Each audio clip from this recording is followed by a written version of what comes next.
Bien, estamos con el doctor Ramón Kong, que nos acompaña para poder entender la estadística, ponerle información a los números, digamos, porque los números aislados, sin datos, sin información, tenemos que leerlos correctamente y saber a qué nos estamos exponiendo, qué es lo que está pasando.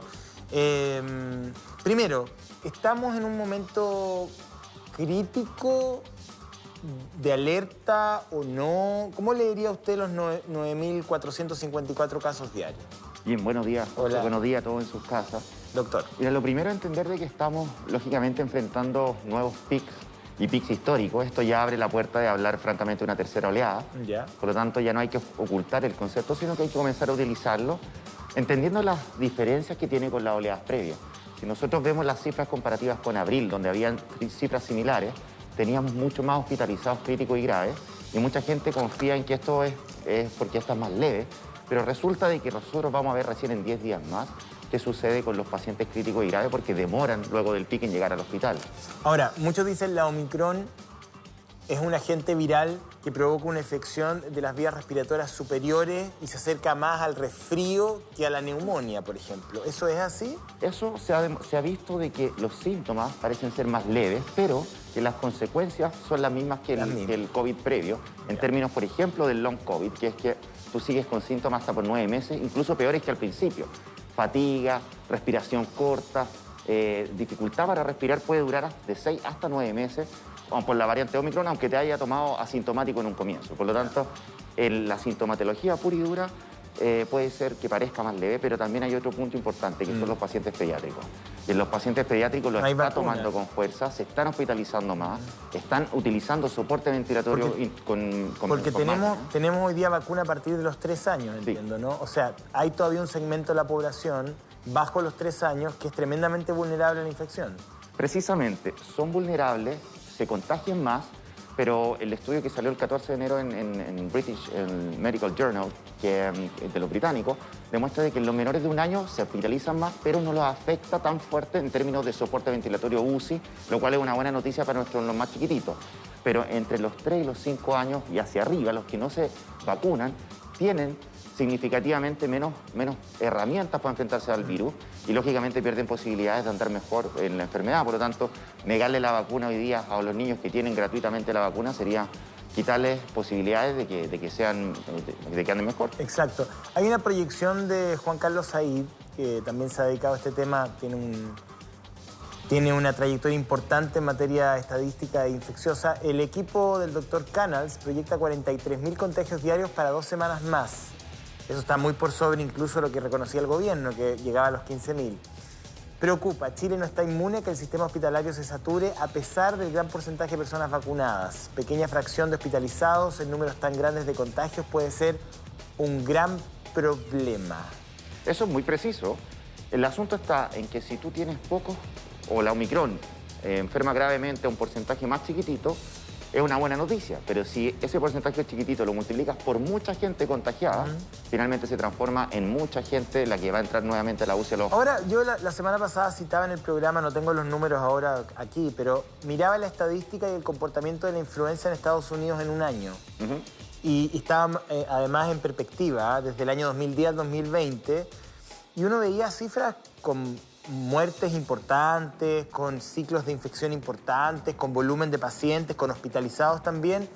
Y uno dice, bueno, ya uno no cuenta todos los días cuántas personas que padecen influencia hay, digamos. Con números también asociados incluso a decesos. ¿Por qué? ¿Por qué esa diferencia? Han habido dos escenarios. Al principio de la pandemia, el COVID se tomó todo el espacio en donde convivían los virus y nosotros teníamos infectados solo por COVID. Hoy por hoy ya vemos en los paneles respiratorios que hay cohabitación con otros virus, como el virus influenza, y se manifiestan ambos dentro de la enfermedad de un propio paciente. Por lo tanto, estamos viendo de que estos virus respiratorios, por ejemplo, en el invierno, los niños, el sincicial, que se ve un poco, están reapareciendo. Al reaparecer, tenemos, lógicamente, doble riesgo porque tenemos 2 virus distintos y no sabemos todavía el comportamiento si se llegasen a potenciar ambos gravemente. Pero el punto está en que ocupándose el COVID de la manera que se está ocupando y de la manera que se está esparciendo, tenemos nuevamente los mismos riesgos que tuvimos las olas previas de que saturemos los hospitales, pero ojo, hay un punto súper importante con Omicron. Omicron, al ser tan contagioso y al esparcirse tan rápido, puede pasar de que basta un personal sanitario, por ejemplo, alguien de un equipo de medicina, de enfermería, para infectarlo a todos se van para la casa y una urgencia. Bueno, eso ya está pasando en Estados Unidos, donde hay... En Chile también. Hay 1 millón de infectados diarios, hay rubros, no solo la salud, hay rubros que ya no tienen... alimentario. Claro, personal de atención a los consumidores en locales comerciales, choferes del transporte, en fin. Ahora, ¿será también que la respuesta inmune a el coronavirus es todavía incierta en muchos aspectos respecto de otros agentes virales? Mira, qué bueno que tocaste lo del sistema inmune, porque hay algunas cosas que ya hemos aprendido en frente al COVID. La primera es que con la vacuna, la primera y la segunda dosis, nuestro sistema inmune fue aprendiendo a enfrentar al COVID. Con la tercera dosis es como que tú al principio con la primera lo mandaste a la escuela, a la básica, con la segunda a la media, y hoy día con la tercera dosis enviamos el sistema inmune a la universidad. Mucho más conocimiento, mucha más herramientas y ataca mucho mejor incluso las nuevas variantes. Esa ventaja la da hoy día la tercera dosis e indiferente de que el sistema inmune haya estado preparado previamente o no. Con 3 dosis hoy día hemos visto de que afecta positivamente, te da muchas ventajas comparativas contra los no vacunados que están francamente sin... Ahora, ¿cuánto dura esa inmunidad? Porque tampoco, o sea, ¿es sostenible que uno se vacune cada 2 meses, cada 3 meses? Esa inmunidad se ha demostrado que llega, efectivamente. ¿Cómo va el diseño, digamos? Porque uno dice, la cuarta dosis, después viene una quinta, una sexta, o después de una quinta, sexta, séptima, viene una inmunidad que durará 1 año, no sé. No, mira, funciona? hay que pensarlo tal cual como sucede con las campañas de invierno en Chile con la influenza. Si tú te fijas, la población de riesgo siempre es llamada a vacunarse al comenzar el invierno porque se viene estacionalmente el virus. Nosotros esperamos que el COVID se comporte de alguna manera como la influenza y se vuelva estacional, solo en el invierno. Si fuera así, sería una vacunación al año y sería parte más del programa de vacunación en Chile. Para allá tenemos que llegar. Pero mientras tengamos, lamentablemente, desatada ¿De qué depende eso, perdón? Depende de cómo se comporte el virus. Pero eso es incierto. Hasta el día de hoy, el problema está en que al dejar población no vacunada, por ejemplo, África, se generan nuevas cepas y te generan nuevos desastres, como sucede con Omicron. O sea, hay un tema de que los no vacunados tienen un rol súper importante aquí. Precisamente, y por eso es que no hay que dar cabida alguna a estos pequeños grupos de antivacunas que están haciendo parecer de que son 50 y 50 con nosotros, con la ciencia formal o los médicos formales. Ellos son una parte minoritaria que yo lamento mucho que expongan a sus familias, a sus abuelos, a sus niños, a darle menos herramientas para enfrentarse a esta enfermedad. Porque el Omicron hoy día hablamos de que es más leve porque estamos ampliamente vacunados. Pero para los no vacunados, precisamente en British, en Reino Unido, demostraron de que a ellos les pega tan fuerte como la anterior. Entonces, uno en su sano juicio no pensaría, ¿por qué no voy a querer tener una mejor armadura para enfrentarme a este bicho? Y además pone en riesgo a los demás, porque te puede generar, entre otras cosas, nuevas variantes y seguir eternamente en una pandemia, o sea... Bueno, yo había mencionado el caso del deportista de elite, el tenista Djokovic, que por un tema de no acceder a la vacuna, no querer vacunarse, no pudo jugar el Abierto de Australia. Estuvo intentando, digamos, revertir la decisión de las autoridades australianas en un tribunal en Melbourne, que finalmente, después de algunos días donde estuvo aislado, rechazaron la apelación que él había presentado y revocaron la visa. ¿Y sabe cuáles fueron las razones del gobierno australiano o de la justicia australiana para deportarlo a Serbia? Salud, pero bueno, eso ya salud está bien, pero seguridad y orden público. O sea, el tribunal de Melbourne dice que Djokovic, al no vacunarse y circular libremente por el país, ponía a Australia en riesgo, tanto a Australia como a su seguridad sanitaria y a su orden público. Entonces uno asume y ve esta señal como, mira, ni el tenista de elite, ni el deportista número 1, 2, 3, 4, 5, no. O sea, no. Hoy día hay digamos, resistencia en algunos grupos. El pase de movilidad como documento es resistido por algunas minorías en algunos lugares del mundo, pero no sé, yo creo que... Mira, José, el caso de Djokovic me parece un tremendo ejemplo y algo que tenemos que destacar. Me parece tremendamente positivo, porque primero da una señal al mundo de que nadie está por sobre las normas sanitarias de un país, por muy tenista número 1 del mundo que sea. Y hay que entender la realidad también de Australia. Australia funciona en capitales federales, son federaciones, y esas regiones, algunas son más estrictas que otras. Hay regiones de Australia que llevan 2 años con la frontera cerrada, trabajando solo internamente. Y para los propios australianos volver al territorio australiano ha sido muy difícil por lo rígido que ha sido su estrategia para evitar de que en la isla haya una gran cantidad de casos. Hoy por hoy en Australia hay muchos casos, se metió, es comunitario, están con problemas en las cadenas de suministro, están con problemas dentro de los equipos saturados en los hospitales, están con problemas de que los hospitales han tenido que mandar mucho del personal a la casa contagiado. Entonces no se van a permitir de que se alcen los antivacunas, los no vacunas, por permitir y hacer la excepción con una persona. Pero hay un punto, o sea, esto habla de un Estado que es fuerte. O sea, o te obliga a vacunarte y si no, no juegas el abierto de Australia. Simplemente, y parece que lo mismo va a pasar en el caso de Francia con Roland Garros. Por lo tanto, aquí cuando hay algunos que dicen, no, no me pongo mascarilla, no sé qué, si es tema mío, alguien dudaría, y lo digo así, alguien dudaría de las libertades en Australia o en Francia. Alguien diría que son estados totalitarios o que restringen libertades porque sí o porque es absolutamente arbitrario. Ok, hay algunos países o algunos sistemas políticos que uno podría decir sí. Ya, ok, el caso de China, que tiene algunas localidades confinadas, oye, pero hace muchísimas semanas, producto de Omicron. Un sistema político que es distinto, que es una dictadura, básicamente. Exacto.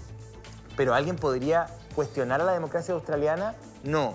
Pero la democracia también se fortalece cuando el Estado es fuerte. Precisamente en Australia, y qué bueno que toca ese ejemplo, la frontera es muy rígida. Las políticas para ingresar al territorio es muy rígido porque adentro las libertades son muchas. Adentro nosotros veíamos imágenes el año pasado, se hacía vida normal, habían fiestas, fueron los primeros en tener grandes conciertos, restaurantes abiertos y todo sin mascarilla, porque estaban muy protegidos. Eso tú lo logras cuando tienes puntos verdes o grandes burbujas. Y esa es la estrategia que han utilizado cuando utilizan estrategias COVID-0 como Nueva Zelanda. El punto está en que, lógicamente, una vez que ingresa y se hace comunitario el contagio, porque pudieron mantenerlo por 2 años, tú tienes que entrar rápidamente en la carrera por la vacunación. Por eso es lo que acá están hoy día. Vuelvo a mencionar el caso de Bárbara Rivero, porque es un caso parecido al señor Djokovic. Yo no escuchaba a la ministra Cecilia Pérez, a quien tengo un aprecio personal por ella, pero hago la diferencia y me gustaría saber por qué una deportista que no se había sometido a la inoculación, como todo el resto del país, puede participar de una competencia de estas características donde evidentemente hay cercanía, sudor, en fin, o sea, es complejo el tema. O sea, si Australia lo hizo, ¿por qué se tiene una mirada distinta en el caso de esta triatleta? Porque si uno ve la historia actual de Chile y cómo seguimos gobernados, ha sido un gobierno de los perdonazos. Perdonazos para todo el mundo. Y hoy día le tocó el perdonazo a Bárbara Rivero, perdonazos del SI. Eso de los perdonazos, hoy día nos acostumbraron a eso. Yo espero que cambiando el gobierno cambie eso y se vuelva a tener una lógica que todos esperemos. O sea, que no sigan existiendo privilegios desde incluso la vacunación para que algunos sí y otros no, y se les permita flexibilizar esas medidas. Yo creo que eso genera finalmente indignación, sorpresa. Yo no puedo entender cómo a Bárbara Rivero se le permitió y no puedo entender cómo sus colegas competidores lo permitieron porque ellos estaban expuestos a que ella los pudiera contagiar. Entonces, esperamos de que vayan cambiando esas políticas y que sean transparentes y justas para todos. Yo creo que no deben existir ningún tipo de privilegio, menos en esta situación sanitaria. Doctor Ramón, preguntarle, ¿estamos frente a un escenario que nos podría llevar a nuevas cuarentenas tal y como la conocimos el año pasado? ¿Usted cree que se puede llegar a un sistema híbrido donde hay algunas conductas que se puedan restringir, pero sigamos con una dinámica más o menos parecida a la actual? Nosotros hablamos hace pocas semanas y hablamos de que las cuarentenas ya no estaban en el tapete. Yo dije que siempre van a estar. Hoy día nuevamente empiezan a reaparecer y algunos empezamos a visualizarlas como algo posible de aquí a un futuro próximo. Lamentablemente son herramientas desesperadas, herramientas donde tú dices se cierra todo, se cancela todo porque tenemos que evitar de que el fuego siga subiendo y que queme todo. Cuando tengamos, y esperemos no suceda, pero si llegamos a tener hospitales colapsados, UCI colapsadas, hospitales pediátricos colapsados, como lo hemos tenido en las oleadas previas, y no es nada nuevo, no es que esta vez no nos vaya a tocar, siempre creemos de que esta vez no, pero si llega a suceder, a todos nos haría lógica tener que hacer cuarentena nuevamente porque ya no va a haber capacidad de respuesta. Pero estamos en un escenario en que no sabemos si va a pasar. Exacto. O sea, estamos en la incertidumbre. Totalmente. O usted dice Omicron es una infección menos grave y por lo tanto no debería ocurrir. Es que... No. Omicron sigue siendo una infección grave porque con mucha gente, aunque sea un porcentaje menor, logra saturar igual los sistemas. Lo hemos visto en Estados Unidos, lo estamos viendo en Australia. Es cosa de tiempo que pudiese suceder acá si mantenemos las libertades como están hoy de grandes lugares sin mascarilla, grandes fiestas en las mismas discotecas, pubs y todo eso sin mascarilla. La mascarilla hoy día juega un rol fundamental. Y no me mire a mí porque yo me hago PCR casi diariamente, pero ando con esto que no, la verdad es más estético y para impedir que salte o salpique saliva. Estamos estos estudios muy grandes. ¿Cuál es la mascarilla que yo debería utilizar? Ahí vamos al tiro al punto, porque veía en el Congreso del Futuro al senador Guido Girardi con una tela que no sirve para nada, parece. No, no sirve para nada. Hay que ser franco en eso. Mira, hay dos mascarillas que hoy día están disponibles en Chile y que son las quirúrgicas de 3 pliegues, que es esta azul que tengo encima. Y que es útil en la vida diaria, es útil para salir a todos los lugares, siempre que haga un buen sello facial, porque el COVID se transmite por el aire. Y la gran falencia de las mascarillas es el mal uso, el tenerla abajo de la nariz, el tener la corrita para acá, para allá. ¿El sello facial qué significa? ¿Que quede muy pegada a la nariz? Que quede pegadita a la nariz, al contorno facial y abajo del mentón. Bueno, tiene un alambrito. Sí. Que uno lo ajusta a la parte superior de la parte superior de la nariz, ahí quería sellar. Ahí como que uno sella, ¿no? Claro, pero el punto está en que el sello va hacia abajo. Cuando la OMS plantea dos mascarillas, o sea, una de tela afuera de la quirúrgica, es para que el sello se vea mejor. Ah, perfecto. O sea, yo puedo tener una de tela por sobre esta para que me haga un sello mejor y me proteja del aerosol. Pero la que tengo abajo, que es la KN, que es la que usamos en el hospital, nosotros andamos así todo el tiempo. Claro. Y por eso es que evitamos los brotes internos. Finalmente, esta tiene, obviamente, un mejor filtro, porque los poros son más pequeños. ¿Qué hace que la Omicron... A ver, mire, es que tengo una gráfica acá y quiero preguntarle algo. A ver si las cámaras nos acompañan. Porque acá tenemos diferentes tipos de mascarilla y el porcentaje de protección en relación a las distintas cepas. Yo no sé, ¿tiene que ver con el volumen del virus? Por ejemplo, no sé, Omicron tiene una cápside más grande. ¿Qué hace que Omicron pase una mascarilla y Delta no, Alfa, en fin? O sea, ¿qué diferencia tiene que hace que una mascarilla responda mejor a una u otra cepa si es el mismo virus? Mira, finalmente, a ver... Uno asumiría que las diferencias son genéticas, no exactamente. Esta gráfica está construida sobre información que no ha sido francamente hecha en un estudio en donde se vea... ¡Borren esta gráfica porque... donde se vea una cepa versus otra. Claro. Omicron, Delta y Alfa son lo mismo, son el mismo virus. Cambia alguna de sus proteínas internas que no tienen relación con cuánto penetra o no una mascarilla, por lo tanto, con eso se te invalida rápidamente esto y porque ningún estudio se ha hecho formalmente en ninguna o sea, eso quiere decir que la de tela, que usted dice que en realidad no es la óptima, ¿nunca fue buena? Utilicemos esto de una manera propositiva. La de esponja no existe, no tiene ninguna utilidad más que estética. La de tela... ¿No es la de esponja? Puede ser hecha con cualquier cosa, pero en este caso una esponja. La de tela, hay de telas certificadas que sí tienen barreras físicas como lo tienen estas que estoy usando ahora. Cuando eso sucede, tú podrías usar una de tela, pero tiene que estar certificada y en Chile está poco expandido, es poco común y no tiene ninguna relación con las que venden en la calle. Exacto. Luego, o sea, esta al tiro... Estas dos para afuera. Para afuera. Y luego la esponja, chao la esponja, con eso la de los platos. Exacto. Y con estas dos... Estas dos de acá, FFP1 y P2. Sí, entramos luego en un problema porque aquí nos salen las KN que son comparativas con esta. La N y la KN95. 95 es porque permiten hasta un 95% de seguridad que no pasen bichitos de 0,3 micras, que es una cuestión muy pequeñita. El Omicron es más pequeñito, pero tiene otras medidas de mecanismo.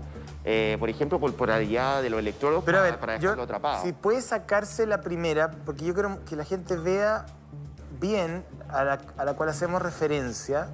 Esa es la quirúrgica. Esa es la quirúrgica. La que está atrás, o sea, la que usted tiene ahora... Es la KN. Esa es la top, la que uno debería usar y que te protege. Ojalá, y por disponibilidad, usarla cuando yo me voy a exponer a lugares cerrados, donde va a haber mucha gente, en donde en 15 minutos bastan para hacer contacto estrecho por estar en ese lugar. Yo voy a un matrimonio el fin de semana de unos amigos queridos. Voy con esa, dice usted. Por supuesto. Y yo pediría que todos los asistentes llegaran con un PCR al día en menos de 24 horas, que es lo que se usa, por ejemplo, hoy para salir del país. Por lo tanto, esto sí te protege. Y luego esta también te protege, pero para uso diario, supongamos, porque esta es mucho más cara y ese es otro problema que tenemos. ¿Cuánto duran las mascarillas? Eso es relativo. ¿Cuánto me la cambio? Sobre todo si se humedece, tienes que cambiarla, sea cual sea. Estas nosotros las utilizamos hasta por 6 horas. Y la cambiamos porque estamos hablando, con esta yo trabajo. Y esta debiese ser cambiada cada 4 horas, 3 o 4 horas. Y no son reutilizables. Perfecto. O sea, el efecto es lo que usa. Y siempre tomarla de acá. Y por eso es que es importante y máximo tocarla de acá para poder ajustarla. Claro, no manipularla. Nunca del centro, porque yo puedo tener en las manos y por eso la higienización de manos es el segundo paso. Ya. Pero hoy día recordarle a la gente de sus casas que esto te salva la vida, la vacuna te salva la vida y el aseo de manos evita que te esté contagiando. O sea, digamos, la disposición que usted tiene es la óptima. Sí. Si uno pudiese escoger, porque efectivamente, si yo voy a ir a un lugar donde hay mucha gente y tengo que ir y ya está, me pongo ¿cómo se llama? La KN95. La KN95, pero tiene nombre como de revólver, ya. Sí. Qué susto, ya. Entonces, me pongo esa y me pongo la otra encima para que selle todo perfecto. Este sello el que usamos clínico, Ya, el y ahí más certero. estoy lo más protegido que pueda estar, digamos, Exacto. desde el punto de vista del ingreso por Puedo vía estar aérea. más protegido aún. Si usara un escudo facial, Ah, ya. evita el contacto directo por gotita. Ya. Yo uso lente y hasta, bueno, cuando estamos en el peor de los casos usamos gorro, usamos Ya. escudo y usamos una bata. En escenarios como el deporte, por ejemplo, yo hago mucho deporte. ¿Qué me recomienda usted? Hay muchos deportistas que nos deben estar viendo. Mira. Uno trota, corre, levanta pesas, Exacto. no sé. Bueno, lo primero, siempre privilegiar los espacios abiertos. Ya. Hoy día es un riesgo tremendo ir a un gimnasio cerrado, lamentablemente. Porque basta que una persona esté contagiada haciendo su actividad, incluso con esta mascarilla celeste. Ya. 15 minutos y puede tener a todos alrededor contagiados. El esparcimiento es muy amplio. Entonces, primero, lugares abiertos. Segundo, si vas a trotar y todo, te la puedes sacar. Sí. Llevarle la Un espacio muñeca abierto, y evitar claro. al resto de los peatones, la gente que está haciendo deporte, pero tú puedes trotar sin mascarilla y eso se plantea. Es súper importante lo que usted está diciendo porque el virus no está se transmite por el aire, pero no está suspendido permanentemente en el aire. Dura un ratito, sí. Pero si yo estoy en un parque donde hay una persona a 10 metros mío, 15 metros, y ya está, y voy corriendo, y llevo la mascarilla, o sea, no estoy expuesto al virus, el virus no está permanentemente, o sea, me lo transmite alguien tiene que haber pasado por ahí. En lugares Justo- cerrados queda en suspensión. Ya. O sea, en un ascensor queda en suspensión. Ah, ya, en Si lugares alguien cerrados. tose en un ascensor queda en suspensión. Ya. Eso fue lo primero que se planteó con Delta. Ya. Hoy día ya con Omicron lo sabemos. Y tú efectivamente dejas una estela si vas corriendo. Pero con un espacio abierto, el viento y cuánta cosa, si uno toma distancia de precaución, es muy bajo el riesgo. Nunca hablamos de riesgo cero, pero sí muy bajo. Claro. Versus un Si ascensor. yo corro en una alto. plaza o estoy en una ruta, para la gente que somos corredores, uno corre en un circuito, en una calle, por el lado de la berma, no hay la gente pasa en auto, qué sé yo, ahí el riesgo es más bajito, me puedo quitar la mascarilla y ponérmela ya. Sí. Le voy a dejar una pregunta que tiene que ver con el comportamiento en lugares cerrados, restaurantes, cines, teatros, en fin. Porque, a ver, no hay que estar siempre mirando la instrucción y obviamente lo óptimo es que esté legible y que las reglas estén, pero uno tiene que internalizarlas también. Y uno tiene una cuota de responsabilidad respecto a lo que le pasa, no le puede echar siempre la culpa al otro. Entonces, recomendaciones en lugares cerrados a la vuelta de la pausa.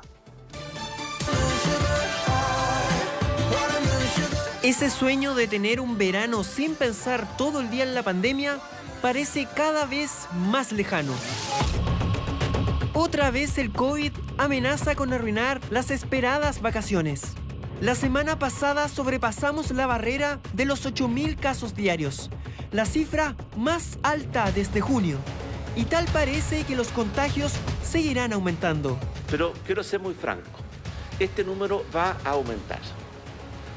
Yo pienso que es probable que superemos los 10.000 casos diarios. Y para colmo, todavía hay personas que no quieren usar su mascarilla. Vea el siguiente video.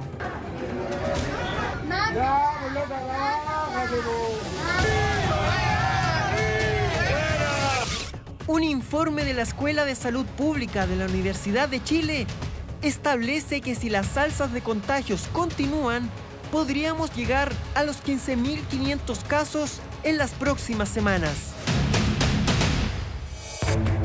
La nueva amenaza del COVID tiene nombre y apellido. En un esfuerzo por frenar la propagación de la variante Omicron. Omicron cases. La rápida propagación de la variante Omicron.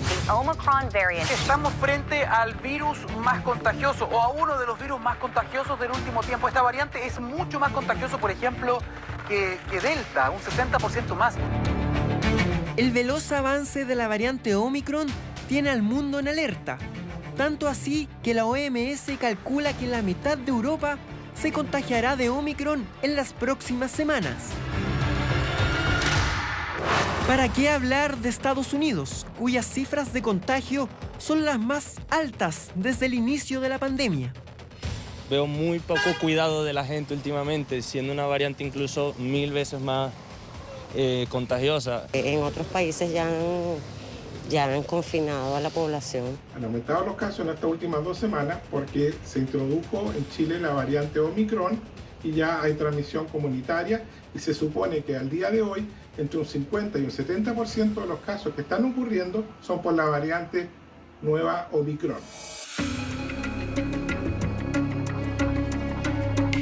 El gobierno confía todas sus cartas a la protección de la vacuna y los datos responden a esa confianza. El 70% de los nuevos contagiados aún no cuenta con la primera dosis de refuerzo. Necesitamos la colaboración de la población para poder contrarrestar esta entrada de esta nueva cepa. Creo que en la medida de que la población acuda muy prontamente a este adelanto de la dosis de refuerzo, es probable de que esta variante no logre, digamos, arruinar las vacaciones de los chilenos.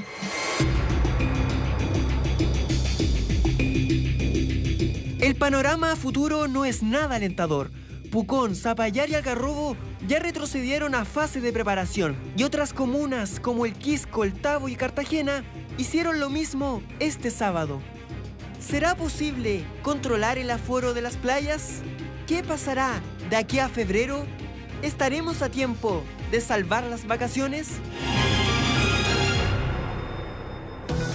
Está difícil. Bueno, consejos para las vacaciones. Playas, lagos, riberas de río. Estamos al aire libre, pero de todas maneras cuando uno ve imágenes del Canelillo llena de gente, uno se chuta, es complejo. ¿Cómo podría uno manejar el tema de descansar, divertirse, pero no perder de vista las conductas prudentes en relación al escenario pandémico? El primer paso para tener unas vacaciones seguras es tener tu protección interna, o sea, la vacuna. Ese es tu primer gran paso. Con eso, aunque tú te contagies, sabes que tienes mejores posibilidades de no enfermar gravemente. O sea, yo, sin mi familia vacunada, yo ni siquiera lo iría a ver. Yo esperé meses para visitar a mi abuelita hasta que estuviera vacunada. Lo segundo es privilegiar siempre los espacios abiertos, evitar lugares que estén bajo techo y estar en las playas, ojalá separados con una distancia de 1 o 2 metros de otros grupos familiares. Si eso ya no ocurre y empiezan a piñarse todos como sucedió en el Canelillo, yo optaría por salir de ahí y buscar un lugar más retirado o buscar otra playa, lógicamente. Lo de los aforos es difícil poder hacerlo en toda nuestra costa porque Chile es un país que prácticamente todo tiene costa, por lo tanto es complejo poder reducir los aforos. Lo que sí se puede hacer es la conciencia personal y familiar de mantener las mascarillas la mayor parte del tiempo y de estar separado de los otros grupos. Ahora, claro, cuando hay tanta población en circulación, porque finalmente las vacaciones son eso, gente que viaja de una región a otra, va a la playa, va a alguna reunión social, después vuelve a su residencia, uno podría proyectar, digamos, que las estadísticas se van a disparar en 2, 3 semanas, 4, no sé, fines de febrero. Lógicamente. Sucedió el año pasado, si recordamos, en febrero del año pasado se introduce ya la vacunación más masiva, se dan estos pases sanitarios de vacaciones y luego, lo que estamos en regiones, tenemos familia en regiones, sabemos cómo aumentó toda la cantidad de casos COVID y hospitalización en las regiones y los balnearios y luego volvió a Santiago o las grandes metrópolis cuando la gente se fue de ahí.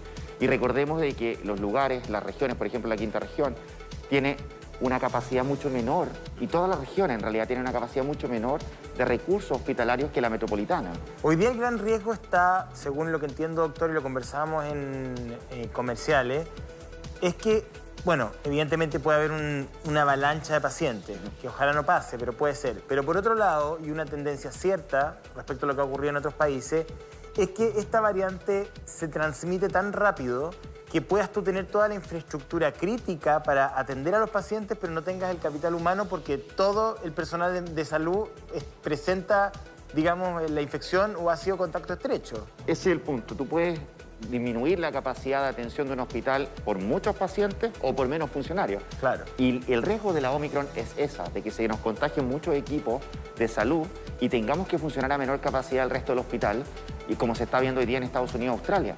Por lo tanto, es muy compleja la situación en la que nos pone este virus, porque tenemos que hacer no solo los casos índices, sino que las cuarentenas, los contactos estrechos. Y esto se va replicando en los distintos lugares, los distintos trabajos, en las cadenas de suministro alimentario, en las cadenas de producción, y finalmente se produce un desabastecimiento de recursos sanitarios, alimentarios. En ese sentido, el manejo de la pandemia mediante restricción de ciertas libertades, aforo, la vacunación, por cierto, protege mucho más la economía que abrir todo. Lógicamente. Porque al abrir todo, finalmente podemos terminar con ciertas áreas de la economía que no tengan mano de obra porque están todos contagiados, digamos. Estados Unidos ya se prepara para subir los precios de alimentos básicos como los huevos, la leche, la carne, producto de que al abrir todo se te contagió mucha gente, bajaste la producción y la oferta y la demanda permanece ahí, por lo tanto los costos suben. Finalmente la empresa, al hacer trabajar a la gente con condiciones de que no son seguras para ellos en términos de contagio, ellos no asumen muchas pérdidas, en realidad suben los precios y con eso se arreglan. El problema está para los trabajadores y para el resto de las personas que va a haber afectado su bolsillo al ver esta situación. De que las empresas deberían considerar, si es que no lo han hecho ya, de volver a las políticas de teletrabajo. Por supuesto, el teletrabajo hoy es una herramienta que ya ha quedado clara, que funciona. Lamentablemente lo aprendimos sobre la marcha, con mucho también de abuso laboral, trabajando más horas que en el propio trabajo presencial. Pero hay otras medidas también, como la usan las mineras o los lugares que hacen faena, que toman antígenos previos de COVID para ingresar a la faena, ocupan bloques que trabajan 2 semanas presenciales. Ahora, ojo ahí, yo hace como 2 semanas me tuve un rotavirus y me asusté. Hace como 10 días, no me acuerdo. Y dije, ya, Omicron, hazme tuyo. ¿Qué va a hacer? O sea, imagínense. Entonces, se ríen acá. Bueno, no será la primera vez que no será la primera vez que lo digo. No Omicron. Omicron. Entonces yo dije, bueno, ¿qué hago? Llamé a lo que tenía que llamar, avisé al canal para que se establezca un protocolo. No salí de mi pieza. En cuanto presenté fiebre, no salí de mi pieza. Hasta que no me tomaran una muestra, llamando que me vinieran a tomar una muestra. O sea, cerré la puerta, le dije a la persona que trabaja conmigo que se fuera. Bueno, todo eso hace uno. Yo, ¿sabes lo que pensaba? Decía, ay, si tengo COVID, lo que más me preocupaba eran mis perros, porque ¿quién los saca? Se lo iban a llevar a un hotel canino, me recontra muero. Pero bueno, la cosa es que, ¿qué me pasó? Mi hermana, que está casada con una persona, mi cuñado trabaja en faena minera, me dice, yo tengo unos test de antígeno, entonces te voy a mandar uno y que te lo dejen debajo de la puerta y todo para que tú te lo tomes y veas si es coronavirus o no. Ya, pues me vino a dejar el test de antígeno, que uno se pincha el dedito ahí, qué sé yo, y me apareció positivo, doctor. Y me puse la guata así. Yo, dije, chuta, porque me decía 2 rayitas. Y llamé al médico inmediatamente y el médico me dice, no, ten cuidado, me dijo. Porque tú, ¿cuántas dosis tienes? 3. Le dije yo, bueno, si te vacunaste, obviamente que el test que mide anticuerpo te va a arrojar positivo. Si es de anticuerpo, sí. Si es de antígeno, no. No, era de anticuerpo. Ya, a ver, ahí sí. Era, no sé, era el típico que uno le Eso es raro, porque el antígeno solo está presente... Bueno, en la vacuna también puede haber algo de eso, efectivamente, pero de ahí a que te salga justo positivo puede haber un cruce, que se explica poco, pero puede existir. Pero yo, ya, y después me hice un PCR... O sea, me hice uno leve, que se hace en la casa, y salió negativo. Y después fui a un laboratorio y me hice el que entra la cosita hasta claro, hasta acá, y ese negativo de nuevo. Pero el tema del anticuerpo, hay que tener ojo respecto de qué examen uno se hace para qué, digamos. Sí, exactamente. Por eso que la recomendación es siempre que tú te tomes un examen, tener una evaluación médica, porque el colega va a tener la información de interpretar ese examen. O sea, ese examen, por ejemplo, si yo doy IgG positivo, la gente no va a entender... IgG, eso era...